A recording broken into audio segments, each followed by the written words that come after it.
بسم اللہ الرحمن الرحیم یا ابت انی قد جاءنی یا ابت انی قد جاءنی من العلم ما لم یاتک فاتبعنی اہدک صراطا سویا صدق اللہ العلی العظیم۔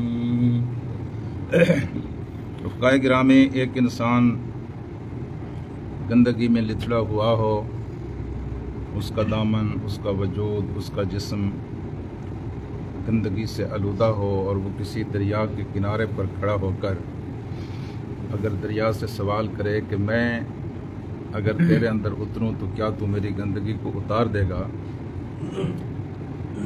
بے شک دریا نہ بولے، لیکن زبان حال سے وہ یہی کہہ رہا ہے کہ تجھ جیسے کئی، بلکہ تجھ سے زیادہ کئی گندے لوگ ایسے آئے ہیں جو مجھ میں اترے ہیں، اور میں نے ان کی گندگی کو صاف کر دیا۔ میرے عزیز دوستو، یہ رحمت کا دریا رمضان کی صورت میں جو ہمارے سامنے بہہ رہا ہے، ہم کیا گندے ہیں، ہم سے بہت زیادہ گندے لوگ بھی اس رحمت کے دریا میں اگر پاک صاف ہونے کے لیے اترے ہیں تو اس رحمت کے دریا نے ان کو بالکل صاف ستھرا اور اجلا بنا کر کنارے پر لا کھڑا کیا ہے۔ دوسری بات میں یہ عرض کرتا ہوں کہ آپ کا کوئی ایسا مسئلہ جس میں آپ کی زندگی اور موت کا مسئلہ ہو، کسی ایک ایسی ہستی کے پاس گیا ہو جس نے فیصلہ کرنا ہو، اور وہ آپ سے کہے کہ آپ فلاں آدمی اور فلاں آدمی کو سفارشی بنا کر لے آئیں تو فیصلہ میں آپ کے حق میں کر دوں گا۔ اب اگر انسان اس کے اس اشارے کو نہ سمجھے اور اپنا معاملہ اس کے پاس لے جانے سے پہلے ان دو سفارشیوں کو اپنے ساتھ نہ لے جس کا اس نے اشارہ دیا ہے، تو اس کو کون عقل مند کہے گا؟ بھائی، آپ کی فلاح اور نجات کا دار و مدار کس کے ہاتھ میں؟ میرے اللہ کے ہاتھ میں ہے۔ آخری فیصلہ کس نے کرنا ہے؟ اللہ نے کرنا ہے۔ اور اللہ نے آپ سے کہا ہے کہ دو سفارشی لے آؤ، سفارشیوں کے نام بھی چلو ہم آپ کو بتا دیتے ہیں۔ اگر ان دو سفارشیوں کو تم ہمارے پاس لے آئے تو فیصلہ تمہارے حق میں ہو۔ اور وہ دو سفارشی کون ہیں میرے عزیز دوستو؟ ایک سفارشی تو آج کل ہمارے گھر میں آیا ہوا ہے اور یہ 2 دن کے بعد 4 دن کے بعد چلا جائے گا، لیکن دوسرا سفارشی ہمارے پاس مستقل رہے گا۔ میں آپ کی توجہ دلانا چاہتا ہوں، اس سفارشی سے فائدہ اٹھاؤ، اس کو منوا لو، یہ آپ کی سفارش کرے۔ وہ دو سفارشی کون ہیں؟ اللہ کے رسول نے فرمایا وہ 2 سفارشی، ایک رمضان ہے اور دوسرا قرآن۔ رمضان آپ کے پاس ہے جی، آپ اسے منوا لیں، اور قرآن تو پھر مستقل آپ کے پاس رہے گا۔ اللہ کے رسول نے فرمایا یہ 2 ایسے سفارشی ہیں کہ یہ اللہ تبارک و تعالیٰ کے دروازے کو چھوڑیں گے نہیں جب تک اللہ تبارک و تعالیٰ سے یہ سرٹیفکیٹ نہیں لے لیں گے کہ میں نے اس بندے کو بخش دیا ہے۔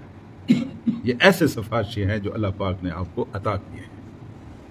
تیسری بات اس ضمن میں یہ عرض کرتا ہوں، وہ جو ایک مثال سنایا کرتے ہیں وہ بڑی اچھی مثال ہے کہ ایک سکھ بابے کے پاس سکھ گئے اور انہوں نے کہا کہ ہم نے گردوارہ بنانا ہے تو آپ ہمیں چندہ دیجئے۔ تو اس نے یوں سمجھے 1 لاکھ روپیہ دے دیا، دینے میں بہت مشہور تھا، بہت معروف تھا، تو مسلمان بھی اس کے پاس چلے گئے اور انہوں نے جا کر کہا کہ ہم نے مسجد بنانی ہے۔ سکھوں نے جا کر کہا کہ ہم نے گردوارہ بنانا ہے۔ اس نے کہا کہ کتنے پیسے دوں؟ انہوں نے کہا 1 لاکھ روپیہ چاہیے۔ 1 لاکھ اس نے دے دیا۔ مسلمانوں نے جا کر گزارش کی ہم نے مسجد بنانی ہے۔ اس نے کہا کتنے چاہیے؟ اس نے کہا اپنی شان کے مطابق دے دے، تیرا جو مقام ہے، تیرا جو سٹیٹس ہے، تیری جو شہرت ہے، تیری جو پہچان ہے۔ تو اس نے کہا جاؤ مسجد بناؤ، جتنے پیسے خرچ ہوئے میں دوں گا۔ ہاں جی، تو مسجد پر 10 لاکھ لگ رہے، یوں سمجھے۔ جب سکھوں نے دیکھا کہ ہمیں تو 1 لاکھ ملا جبکہ یہ تھا بھی سکھ، انہوں نے جا کر یہ عذر کیا، یہ شکایت کی کہ ہمیں تو آپ نے 1 لاکھ دیا اور ان کو مسجد بنا دیا، حالانکہ وہ آپ کے مذہب کے لوگ بھی نہیں ہیں۔ اس نے کہا بھائی یہ مانگنے پر ہے، تم نے 1 لاکھ مانگا تھا، میں نے تمہیں دے دیا، اور انہوں نے مجھے میری شان کے مطابق، میرے مقام کے مطابق مجھ سے سوال کیا تھا، میں نے ان کو وہ کچھ عطا کر دیا۔ اللہ تبارک و تعالیٰ سے جب مانگے تو اس کی شان کا حوالہ دے کر مانگے۔ اہل کرم سے مانگنا کچھ حاجتوں سے کم، توہین ہے سوال کی سائل کے سامنے۔ حاجتوں سے کم نہ مانگیں، جب بھی مانگیں زیادہ مانگیں۔ اس لیے اللہ کے رسول نے فرمایا جنت مانگا کرو، ٹھیک ہے مانگا کرو، لیکن جب مانگا کرو تو جنت الفردوس مانگا۔ ہاں جی، اللہ کے خزانے کم نہیں ہوتے۔ ایک ہستی ایسی ہے جو دینے پہ خوش ہوتی ہے، ناراض نہیں ہوتی، دینے پہ خوش ہوتی ہے۔ اور میرے عزیز دوستو، آج کا سبق کیا ہے؟ یا ابت، اے ابا جان، اے بابا جانی، ابا جی، بالکل ادب کے لفظ ہیں۔ یہ کس کو کہہ رہے ہیں؟ اس باپ کو کہہ رہے ہیں جو مشرک ہے، جو شرک اور کفر کا مرتکب ہے، لیکن اس کے باوجود پاس ادب کیا ہے؟ یا ابت، اے ابا جان، اے ابا جان، اے بابا جانی، پورا ادب ملحوظ خاطر ہے۔ یا ابت، اے ابا جان، انی قد جانی من العلم، ابا جی میرے پاس ایک علم آیا ہے جو آپ کے پاس نہیں ہے، آپ نہیں جانتے، میں جانتا ہوں۔ اس نے کہا کل کا بچہ ہے اور تو مجھے سکھائے گا؟ کل تو میری آغوش میں پلتا رہا اور میں نے تجھے انگلی پکڑ کر چلنا سکھایا، اور آج تو مجھے ہدایت دے گا؟ آپ نے فرمایا کہ نہیں، میرے پاس علم ہے، اس میں آپ کی توہین نہیں ہے کہ ایک بیٹا اگر اپنے باپ سے کہے کہ ابا جس راستے پر ہم سفر کر رہے ہیں اس راستے کا آپ کو پتہ نہیں ہے، مجھے پتہ ہے، مجھے آگے چلنے دیجیے، آپ میرے پیچھے چلیے، یہ آپ کی توہین نہیں ہے؟ تو سیدنا ابراہیم علیہ السلام نے اپنے باپ سے کہا یہ جو اللہ تک پہنچنے کا راستہ ہے، یہ جو آخری کامیابی اور آخری سعادت کا راستہ ہے، اس راستے کے الٹ پیج کو میں جانتا ہوں، آپ نہیں جانتے، اور یہ علم اللہ پاک نے مجھے عطا کیا ہے۔ میرے عزیز دوستو، علم، اصل علم اور حقیقی علم وہی علم ہے جو اللہ تعالیٰ واحد کے ذریعے اپنے نبی کو عطا کرتا ہے۔ اس کے بعد جتنی بھی معلومات ہیں ان کے کوئی قابل بھروسہ نہیں ہے۔ اس کے بعد سب سے زیادہ معلومات اس بڑی ناز کرتی ہوئی، اتراتی ہوئی سائنس نے ہمیں عطا کی ہیں، لیکن اس سائنس کا علم کیا ہے؟ آج جس نظریے کو یہ پیش کرتے ہیں کل اسی نظریے کی خود تردید کر دیتے ہیں۔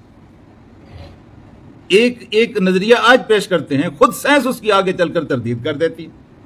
ایک نبی کا علم اور نبی کی بات ایسی ہے کہ صدیاں گزر گئی ہیں لیکن نبی کے بعد کی کسی نے تردید نہیں کی۔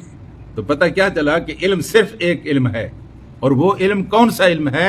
جو اللہ تبارک و تعالیٰ اپنے نبی کو عطا کرتا ہے، اور یہی علم ہے جو انسان کو سعادت کے راستے پر گامزن کرتا ہے۔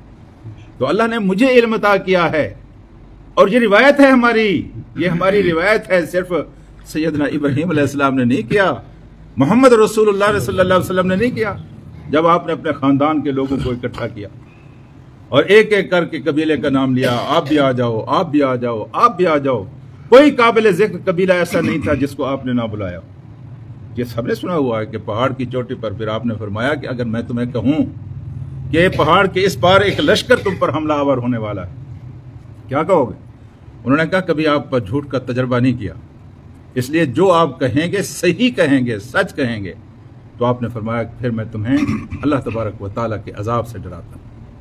اسی مقام پر اب ابو لہب نے یہ غالباً یہ بات کہی تھی کہ تیرا ستیہ ناس ہو کہ سارے لوگوں کو تو نے بلایا، نعوذ باللہ، اور اس لیے تو نے بلایا تھا۔ اور اس کے جواب میں وہ سورت نازل، تبت یدا ابی لہب وتب، ستیہ ناس اس کا نہ ہو، ستیہ ناس تیرا ہو۔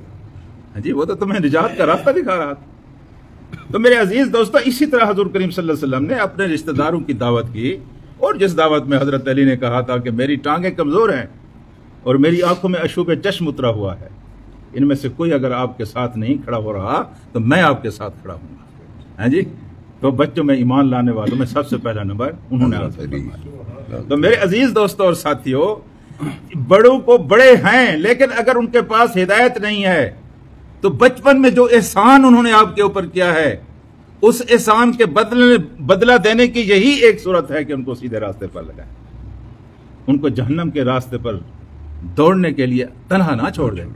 جس طرح ممکن ہے منت کریں، ترلا کریں، ان کو سمجھائیں، معافیا مانگیں، ہاتھ باندھیں، ان کے پاؤں پڑ جائیں، ان کو سمجھائیں کہ ابا یہ راستہ ٹھیک نہیں ہے جس راستے پر آپ چل رہے ہیں۔ اسی طرح میرے عزیز دوستو، والد کا کام بھی یہ ہے کہ وہ اپنے بچوں کو جہنم کا ایندھن بنانے سے بچائے۔ یہ کوئی محبت نہیں ہے کہ آپ کا بچہ سویا ہوا ہے، نہیں میرا بچہ تو سویا ہوا ہے بیچارہ رات ساری، بھائی یہ کسی نے کہا یہ شرک ہے، اور یہ محبت بھی نہیں ہے بچوں کے ساتھ، یہ بچوں کے ساتھ ظلم ہے۔ اپنے بچوں کو خود جہنم کی آگ میں پھینکنے کے لیے آپ کا آمادہ ہونا ہے، یہاں پر بچوں کو چھوڑ دیں اس حال۔ تو میرے عزیز دوستو، جس طرح والد کے اوپر یہ فرض ہے کہ وہ اپنے بچوں کو سیدھے راستے پر چلنے کے لیے لکیر کھینچ دے، اسی طرح والد کا بھی فرض ہے کہ اپنے بچوں کے سامنے اس معاملے میں کوئی رعایت نہیں ہے۔ آپ کا دکان نہ چلائے، آپ لکیر کھینچ دیتے ہیں، میرا دکان نہیں چلایا بس، اس کے بعد بھائی دین کے معاملے میں بھی آپ اتنے سیریس ہوں اور سنجیدہ ہوں۔ اگر آپ کو اپنے بچوں کے ساتھ پیار ہے، اگر اداکاری کر رہے ہیں تو آپ کی مرضی، اگر آپ ان کو جہنم کا ایندھن بنانے سے بچاتے ہیں تو بچوں میں کوئی غلطی آپ نے دیکھی ہے تو بالکل سنجیدہ ہو جائے اور اس کو ذاتی مسئلہ بنا دیں، بیٹے بس یہ ہے تو یہ، نہیں تو نہیں، تیرا میرا رشتہ بھی ختم۔ تو میرے عزیز دوستو، سیدنا ابراہیم علیہ السلام نے فرمایا وہ علم مجھے عطا ہوا ہے ما لم یاتی کا، جو آپ کے پاس نہیں آیا، فتبعنی، بس آپ میرے پیچھے چلیے، میرے پیچھے اگر آپ چلیں گے، میرا اتباع آپ کریں گے تو اہدیکا، تو میں آپ کو دکھاؤں گا صراطا سویا، سیدھا راستہ دکھاؤں گا جو آپ کو آپ کے خدا تک پہنچا دے گا، جو آپ کو آپ کی منزل تک پہنچا دے گا، جو آپ کو آپ کے آخری انجام جو سعید انجام ہے وہاں تک پہنچا دے گا۔ تو میرے عزیز دوستو اور ساتھیو، اللہ سے یہی دعا کرتے ہیں کہ اللہ تبارک و تعالیٰ یہ سیدھا راستہ ہمیں دکھائے اور ہم آخری سعادت کی منزل حاصل کر لیں۔ اللہم صلی علی سیدنا و مولانا محمد وعلی آل محمد کما صلیت علی ابراہیم وعلی آل ابراہیم انک حمید مجید، اللہم بارک علی محمد وعلی آل محمد کما بارکت علی ابراہیم وعلی آل ابراہیم انک حمید مجید۔ اے اللہ ہمارے گناہوں کو معاف فرما، اللہ پاک ہم روز دعا مانگتے ہیں، ہماری غلطیوں سے درگزر فرما، اللہ تبارک و تعالیٰ اپنی رحمت عطا فرما، اللہ تبارک و تعالیٰ ہدایت نصیب فرما، اللہ تبارک و تعالیٰ ہمارا خاتمہ ایمان پر فرما، اللہ پاک مرتے وقت کلمہ طیبہ نصیب فرما، اللہ پاک قبر کی پہلی رات کو آسان بنا، اللہ تبارک و تعالیٰ دین کا صحیح فہم عطا فرما اور اس کے اوپر عمل کرنے کی توفیق اور حوصلہ نصیب فرما، اللہ تبارک و تعالیٰ اس قرآن کے ساتھ مرتے دم تک وابستہ رہنے کی توفیق عطا فرما، اللہ تبارک و تعالیٰ پاکستان کے اوپر اپنی رحمت نازل فرما، اشرار اور اغیار کی سازشوں سے اسے محفوظ فرما، اللہ پاک فلسطین کے مظلوم مسلمانوں کی نصرت و امداد فرما، اللہ تعالیٰ ہمارے والدین کی مغفرت فرما، اللہ ہمارے بچوں کو نیک اور صالح بنا، اللہ تبارک و تعالیٰ سعادت کی زندگی عطا فرما، اللہ پاک شہادت کی موت نصیب فرما، وصلی اللہ تعالیٰ علی خیر خلقہ محمد وآلہ وصحبہ اللہ۔